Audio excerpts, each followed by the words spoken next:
Okay, good morning again to everyone. So we were looking at the Gemara on Ein Daled Amud Beis of the list of melachos for Haiman Ovid Chavisa, the person who made a chavis, and then Haiman Ovid Chalsa, which was Haiman Ovid Tanura, which was the same as a chavis, but it was baked in a kiln. It had an additional layer, added on top according to Rashi, in order to make it insulated and fit for purpose for being an oven. And we were ending up doing a little bit of a tour of Shas because of the various melachos that the different Rishonim list on the sugya. And I think near the end of Shiur we got up to a view of Rashi, in which Rashi discusses why he doesn't believe that the concept of makeh b'patish is relevant over here. Now, the exact svara of Rashi is not so clear-cut. Exactly how Rashi explains that there's no makeh b'patish with putting on the last layer of insulating clay. Why Rashi believes that's not makeh b'patish is not entirely clear. So again, I'm conscious that we're not meant to. I think the last layer of clay is makeh b'patish. The chovit, it's not. I'm sorry. In the case of the apologies, in the case of the tunnel, when you put the last layer of clay in, it is makeh b'patish. Thank you. In the case of the chavis, the chavisa, Rashi says it's not makeh b'patish, even though surely it's completed by baking it. So what exactly Rashi's svara is not entirely clear. And I just want to spend a few moments talking about makeh b'patish, using this as a chance, even though it's its own melacha, just to understand the words of Rashi, in which Rashi says it's not makeh b'patish to bake it. And this is Rashi's comment on the on Chayv Shmona. So Rashi says that after after you bake it in the kiln, you spread a layer on it, and he says that's gemar melachto, and that's makeh b'patish. But avil gabe chavis lekem mishum makeh b'patish de me'eleo nigma melachto b'tano, because me'eleo nigma melachto b'tano, the melacha finishes by itself in the tunnel. So the first svara, which I think I touched on in the last shiur, is really a story that's laid out in the Minchas Chinuch and in the new source sheets that I gave out last night. The Minchas Chinuch in Mitzvah Lamed Beis, which is the mitzvah of Hilchos of the melachos of Shabbos, he goes through melacha by melacha, each of the Lametes melachos, a very extended, almost essay on each melacha. And on the melacha of makeh b'patish, he discusses many elements of what makeh b'patish is. And he assumes in this piece, for those who have the chance to go through it, a very, very interesting piece, he assumes in this piece that makeh b'patish, in principle, does apply by oichlin. So the concept of makeh b'patish is completing something, even though it's not a melacha under any other category. So the example I've used before is pumping up a ball. If you have fill it with air, so there's no other melacha involved in it. If you have a flat packed leather football that arrives in the post, and you pump it up, that's makeh b'patish, because that's a one-off thing that you do. You then leave it, that's the way you use, and as you bring it into shtamshus, into its use through pumping it up, and that would be the melacha of makeh b'patish. Even though it's no other melacha at all, it's bringing the kli into functionality. When it comes to a beach ball, which you blow up and deflate and inflate the whole time, so there wouldn't be makeh b'patish by inflating it. So the Minchas Chinuch assumes that the concept of makeh b'patish is one that also applies by oichlin, and that in principle, were you to finish off an oichel, there would be the melacha of makeh b'patish. In which case, we have a question not just by chavisa, not just by the chavis, but by every time you bake food. Why is there no makeh b'patish? And his answer, given his understanding of Rashi, is that it's always not direct enough. When it comes to the melacha of bishul or afiyah, by definition, the melacha is done by putting it in the oven, and then the oven bakes or cooks it, or you put it on the flame and the gas cooks it. That's how you do the melacha. So we see from the mere fact that, from the very fact that bishul counts as one of the melachos of Shabbos, and indeed this is how bishul was done in the Mishkan with the samamonim, with the dyes and the herbs that were boiled, that this is the way to do the melacha, putting it in the oven, and then the oven doing the melacha. This is what my link to the melacha is. However, in makeh b'patish, we don't have a source that the link of merely putting it into the oven is sufficient for the melacha, and therefore, if I put it in the oven, I'm not doing the makeh b'patish. The oven is doing the makeh b'patish. I'm not osik. I'm not engaged with the melacha sufficiently to make me chayev for makeh b'patish. This is how he learns Rashi, and he understands that Rashi is not just an answer for chavis, but indeed is an answer for all bishul and afiyah. Now, it doesn't seem completely like that from Rashi, because if Rashi believed that you need to come onto the same answer for food also, then why is Rashi picking up on this point in a relatively minor sugya of chavis, a sort of small side issue of chavis? Indeed, the same question would apply every time I bake a loaf of bread. Every time I bake a loaf of bread, I shouldn't just be chayev for oifer, I should also be chayev for makeh b'patish. So Rashi would seem to indicate that when it comes to foods, he's not bothered by the question. He's only bothered by the question when it comes to the chavis scenario. And this leads to the view of the Mishnah Berurah, who learns that there is no makeh b'patish with oichlim. Now, the background to this is a very difficult piece of Shulchan Aruch, which I printed in source 2. Shulchan Aruch in Siman Shin Yod Ches Sif Dalet. And the Shulchan Aruch is speaking about other scenarios of baking and cooking, other than the classic case of taking raw food and a raw potato and boiling it, or raw dough and baking it. And he talks about the scenarios of bishul acha bishul. And he says various scenarios, which we're not going to go through now. One is when you take a cooked food and you heat it up on Shabbos, and it improves through cooking. So it's cooked and it's edible, but it's in its stomach viophilo. Continuing to cook it cooks it better. In that case, there's bishul. There is an issa of bishul. A second scenario is liquids, even if they have gone, even if they were cooked completely, but if they've gone cold, then there would be a scenario of bishul. That's the context of this Halacha in Shulchan Aruch. But then the Shulchan Aruch says something very, very difficult to understand, and he says. Normally, if something is solid and not cooked before Shabbos, you can still rinse it in hot water on Shabbos. Chutz min hamaliach hayoshin yoshon umin adog shenikra kuliyas ha'espanin. Besides an old salted fish, or some sort of probably Spanish fish, I mean some other type of fish, which einon srichim bishul elama'at. They need only a tiny amount of bishul. V'hadachason hi gemar melachton, and rinsing them is their gemar melacha. Now, one way of translating this line of Shulchan Aruch is that if you rinse this fish, there's a type of salty fish, which by rinsing it off, perhaps rinsing off the salt, you complete the fish, even though no bishul takes place.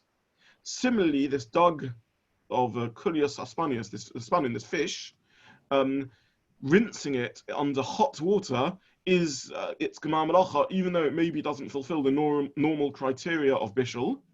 And the Shulchan Aruch therefore is saying that gemar melacha would apply to, or makeh b'patish would apply to food. And the Mishnah Berurah goes out of his way to explain that this is incorrect. This is not peshat in the Shulchan Aruch, because tikkun mana, makeh b'patish, doesn't apply by oichlin. There's no concept of makeh b'patish by oichlin. And therefore, the halacha in the Shulchan Aruch is not a halacha of gemar melacha, but it's a melacha of bishul, and it's a chiddush that there's certain foods where even without a kli rishon or even ala eish, but you merely pour hot water over them, that's their gemar melacha.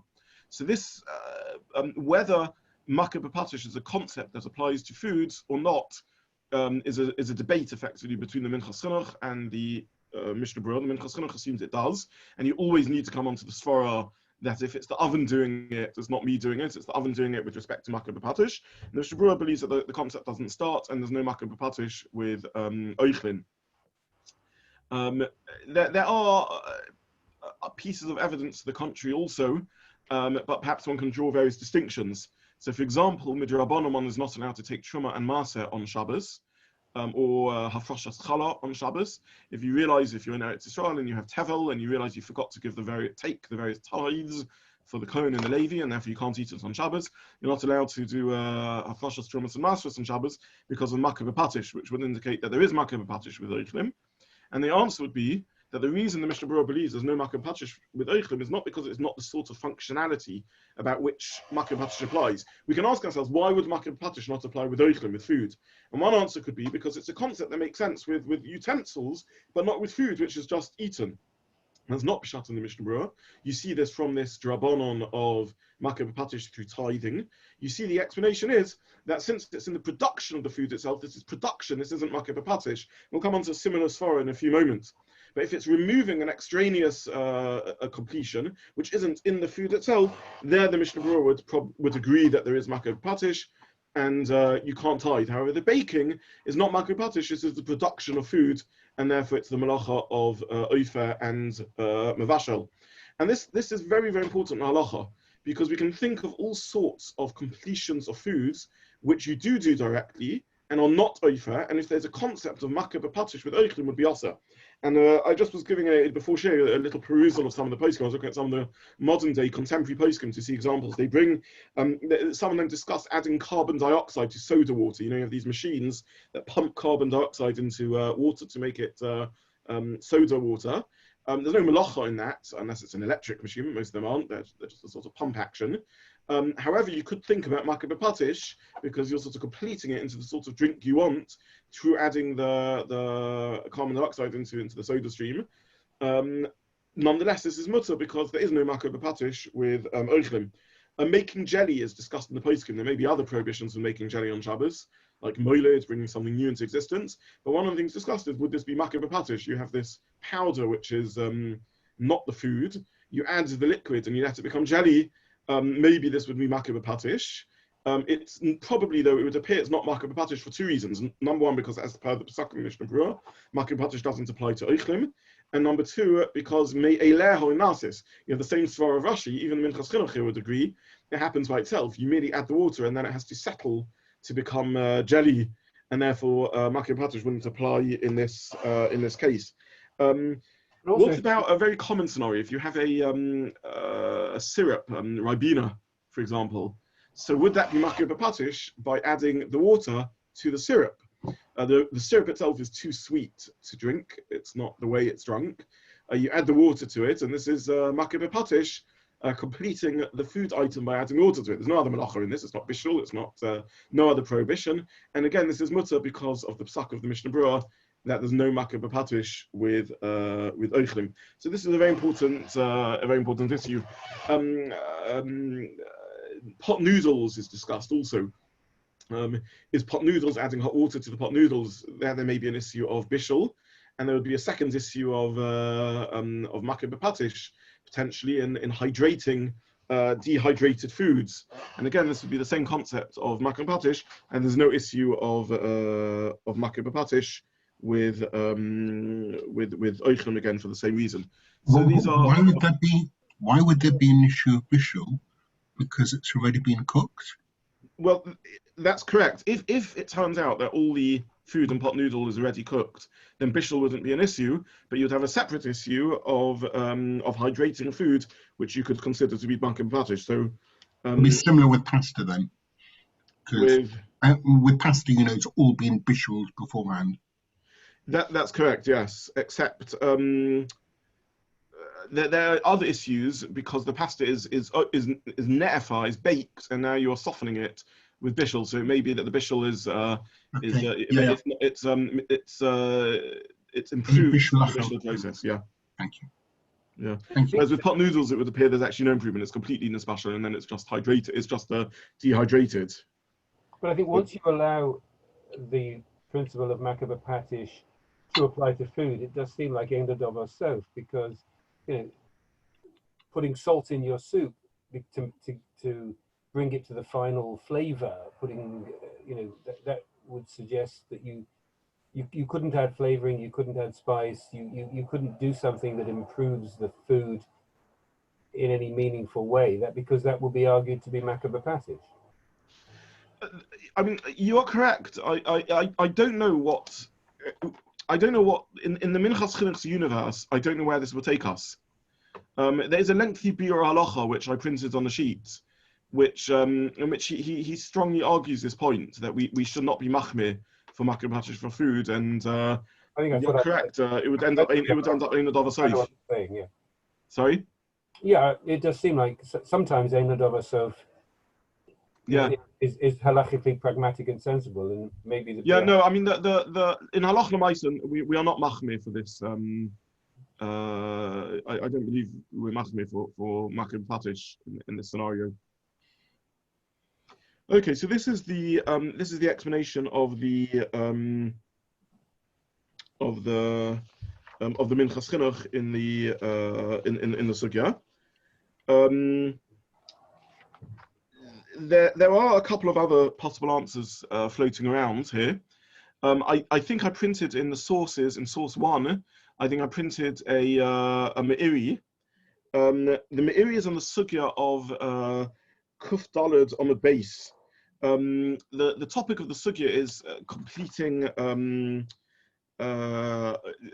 There is a halacha with, let's say, the melachot of kosev, that you are only chayiv for the melachot of kosev if you do a significant amount of writing. Like many melachos, there's a shiur, a minimal measure, and the melachot with kosev is shtei osios, 2 letters.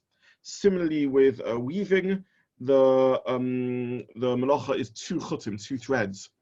Now, the Gemara says that if you have a scenario where even 1 letter or 1 thread is significant, then you would be chayiv even for 1 letter or 1 thread. In other words, the shiur is not just a blind rule that you're only ever chayiv if you write 2 letters or 2 threads. The svara is there has to be some minimal significance to the action. Were we to find a way where through writing 1 letter there was a significance to the action, then you would be chayiv. You would be chayiv without the shiur of 2 letters. Now, the me'iri there discusses why wouldn't you be chayiv for makir b'patish? In other words, why do we need to come on to the lomdus of 1 letter, or why is it only chayiv because of the svara of 1 letter of isachas or 1 thread? What about makir b'patish in this scenario? And I printed the me'iri in the source sheet. Did anyone have a reasonable attempt to understand what the me'iri's answer to the question was? Did anyone manage to work out what the me'iri might be saying? Okay, so I'm alongside the head shakers here on this one. I'm not 100% sure that I fully understand what the me'iri is saying on this. I brought it because I think it's an important me'iri to bring. And I think what the me'iri is saying is as follows. I think the me'iri is saying that the lomdus of makir b'patish is when you do a final stage which is different to the step by step that you do to make something. But if the final step is simply the same as the second last step, and the same as the third last step, and the same as the fourth last step, there's no unique significance to the final step, which would make it a melacha. So how do you write a book? By letter after letter after letter, and cumulatively that's what the book is. The book would be incomplete without the 3rd letter, as much as it is incomplete without the 3000th letter, which is the end of your essay, whatever it may be. So there's no particular significance to the last one more than the first one. They're simply bricks in the edifice that you are constructing by writing the book or by weaving your garment. So this isn't the concept of makir b'patish. Makir b'patish is where there's a last blow, a last stage, which is unique in the completion of the article. It's a different type of completing act. The last hammer blow of the craftsman is not the same as the previous hammer blows. It's the final touch. I think you all know I'm not a craftsman who knows much about these things, but this is what the me'iri seems to be saying. The final hammer blow is the one that completes it in a unique and original way. However, if this is simply what you were doing till now, step by step by step, this wouldn't qualify as makir b'patish. He gives a few examples of that. He says, when you hew a stone out of the mountainside, where the Gemara says that there's a makir b'patish by pushing the stone away from the mountainside, he says the makir b'patish is not the last act of hewing that separates the stone from the mountain, because that's the same as the second last act, which separated that, bit by bit, foot by foot, inch by inch, you hew the stone away from the mountain. That's not makir b'patish. It's because there's a unique act once you've completed now separating the stone. This is what will make it makir b'patish, And so too with many of the examples of Makir B'Patish, it's a unique act that's bringing it into functionality. However, if this is merely step by step in what you do, this wouldn't be Makir B'Patish. And therefore, again, maybe this is what Rashi means. Maybe it's not what Rashi means. But there would appear to be a svara over here that the cooking process is a process. You cook it bit by bit, and the final stage of the cooking is simply the final stage of the cooking. It's not different to the penultimate stage of the cooking. It's not different to the third last stage of the cooking. It's simply a cumulative process which finally brings this into existence, and therefore this wouldn't be Makir B'Patish. So this is a second svara that that seems to would appear to be another way of understanding the relationship of Makir B'Patish to other things and to these melachos. Now, in hindsight, I regret a little bit printing the Halacha Mishnah because it takes one a little bit off track. There is a I'm not going to go into the details now, but there is a Halacha Mishnah that talks about a lul. A lul is a lul shel tarnagolim, a pen or a hen. Sorry, chicken run. Coop. What's it called? A chicken coop? Is that right? Chicken coop or something of the sort. Some sort of pen or little hut that's built for the chickens. And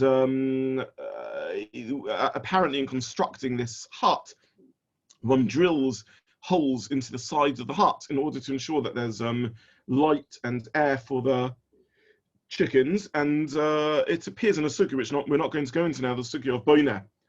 And there's somewhat of a stira between two Rambams. The Rambam in Halacha Yodalad says that you are chayav mishum boina if you drill this hole. And the Rambam in Halacha Tes Zayin lists drilling a hole in the side of a lul as Makir B'Patish. So the Halacha Mishnah asks a steer in the Rambam, why in Halacha Yudala doesn't the Rambam say you're chayiv mishum boina and mishum Makir B'Patish? And the Halacha Mishnah gives an answer that hasn't really satisfied later Achronim. And he says the Rambam relied on what he wrote later, in which he says it's also Makir B'Patish.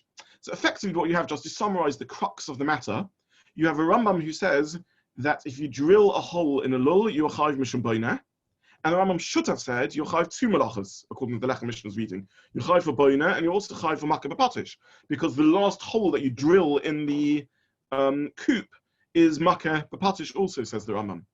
Except the Rambam doesn't bother mentioning it because he knows that when you learn Hilchos Makir B'Patish, you'll get there and you'll see it's also chayiv mishum Makir B'Patish. This is a little bit of a doichik in the Rambam, who is, as we know, very sensitive and careful and systematic in how he writes, and writes a semi-misleading halacha by saying that when you drill a hole, you're chayiv mishum boina, when really he should have written and you're chayiv mishum Makir B'Patish. So the answer to the Halacha Mishnah is somewhat controversial, whether this is a legitimate and good reading in the Rambam or not. Those who argue on the Kassen Mishnah give a third answer to our question, in which they say the concept of Makir B'Patish, and I think Edwin maybe mentioned this answer last year, the concept of Makir B'Patish makes sense only when it isn't another melacha. The point of Makir B'Patish is that there's a chashivos and a significance in activity by this being the final completion of bringing something into functionality. And this is a generic catch-all of bringing something into functionality. It's bringing footballs into functionality, and it might be bringing Ribena into functionality according to the Minchas Chinuch. However, there are unique functionalities created, which are what we call the other 38 melachos. So Afiyah, of course, Afiyah is bringing something into functionality. It's making a loaf of bread, but we have a name for that type of functionality, which is Ofer. So it's a different melacha, and therefore, by definition, is not Makir B'Patish. And therefore, this would be another answer to the question as to why every Ofer is not Makir B'Patish. And the answer to the question would be because every Ofer is Ofer. That's what it means to bake and cook, and therefore it wouldn't be Makir B'Patish. So this is another answer to the question. In brief, we have three answers to the question why there's no Makir B'Patish. We have the svara of the Minchas Chinuch, which is really seemingly Rashi. May allow Nikmar Makir B'Patish has to be an action that I do, an active act that I do, rather than something that happens by itself. You have the svara of the Me'iri, which I think means, please have a look at the Me'iri and tell me if you find this convincing. I think the Me'iri means that step by step, where the final step is no different to the third last step, is not makeh b'patish. And then we have the Lechem Mishnah, who, the alternative answer to the Lechem Mishnah's reading in the Rambam, that you can't have something which is both a melacha and another melacha and makeh b'patish. I'll just conclude by saying that there's a Rosh who seems to disagree with all of these theories, and we'd have to work out how the Rosh would seemingly, therefore, in our Gemara, have to learn that there is makeh b'patish in the case of baking the clay pot. And this is a Rosh in a Gemara in Beit, so I'm not again going to go through the whole Gemara in Beit. I did print it on the source sheets, but in the interest of time, I'm not going to go through it. But basically, the Gemara in Beit is talking about baking other things, baking bricks and tiles and things like that. And the Rosh there seems to say that baking something like that, a brick or a tile in an oven, would be makeh b'patish, seemingly therefore arguing with all the soros. It's baking. It's me'eleha, it happens by itself. It's another melacha, and nonetheless, the Rosh says that it would be makeh b'patish, and therefore, seemingly, the Rosh would be head-on collision with Rashi and would learn that there is makeh b'patish in this case. And we would have to say in our sugya, baking, there doesn't seem to be any distinction. It would seem that baking the pot would be the same as baking that case in Beitzah, and therefore, he would have to list makeh b'patish. So I'll stop there for today. And in Hashem, we will continue on Tuesday. So I look forward to seeing you all. Thanks very much. Thank you, Rabbi. Thank you. Have a good day.